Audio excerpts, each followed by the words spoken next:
বেগম খালেদা জিয়া, তারেক রহমান সহ পুরো পরিবারের এই ছবি লন্ডনের হিথ্রো বিমানবন্দরের, যেখানে দেশের পথে রওনা হওয়ার আগে মা, স্ত্রী এবং তাদের সফরসঙ্গীদের বিদায় জানাচ্ছেন বিএনপির ভারপ্রাপ্ত চেয়ারম্যান তারেক রহমান ও তার মেয়ে জাইমা রহমান। যুক্তরাজ্যের স্থানীয় সময় দুপুরে তারেক রহমান তার গাড়িতে করে মা ও স্ত্রীকে হিথ্রো বিমানবন্দরে পৌঁছে দেন। রাস্তার দুই পাশে উপস্থিত নেতাকর্মীরা ব্যানার, প্লাকার্ড ও পতাকা হাতে বিএনপি চেয়ারপারসনকে বিদায়ী শুভেচ্ছা জানান। এখন 4 মাস পরে উনি আজকে চলে যাবেন বাংলাদেশে।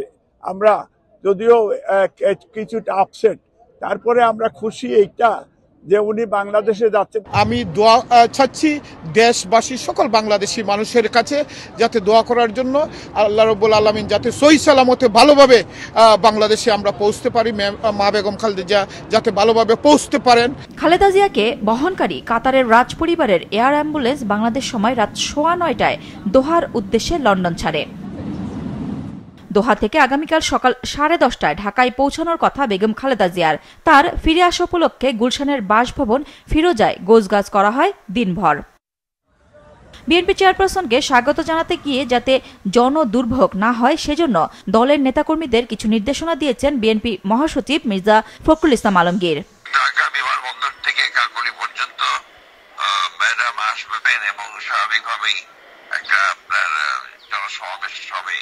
পুলিশ কর্তৃপক্ষকে বলতে চাই, তারা যেন রাস্তায় কাউকে দাঁড়াতে না দেন। অঙ্গ সংগঠনের নেতাকর্মী এবং ঢাকা সিটি নেতাকর্মীদের কাছেও আমি আবেদন রাখতে চাই যে তারা এই ব্যাপারটাতে বিশেষ নজর দেবেন। কোন রকমের রাস্তায় যেন কেউ না দাঁড়ায়, ট্রাফিক বিঘ্নিত না করে, যাতে করে পরীক্ষার্থীদের কোনো অসুবিধা হয়।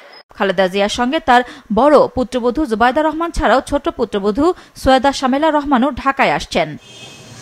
17 বছর পর দেশে ফিরে জুবাইদা ধানমন্ডিতে তার মরহুম বাবা সাবেক নৌবাহিনী প্রধান রিয়ার অ্যাডমিরাল মাহবুব আলী খানের বাড়ি মাহবুব ভবনে উঠবেন বলে জানা গেছে। উন্নত চিকিৎসার জন্য গত 8 জানুয়ারি লন্ডনে যান সাবেক প্রধানমন্ত্রী খালেদা জিয়া। লন্ডন ক্লিনিকের বিশেষজ্ঞ চিকিৎসকদের চিকিৎসায় এখন অনেকটাই সুস্থ তিনি। নুরুন নাহার উইলি, মাছরাঙা সংবাদ, ঢাকা।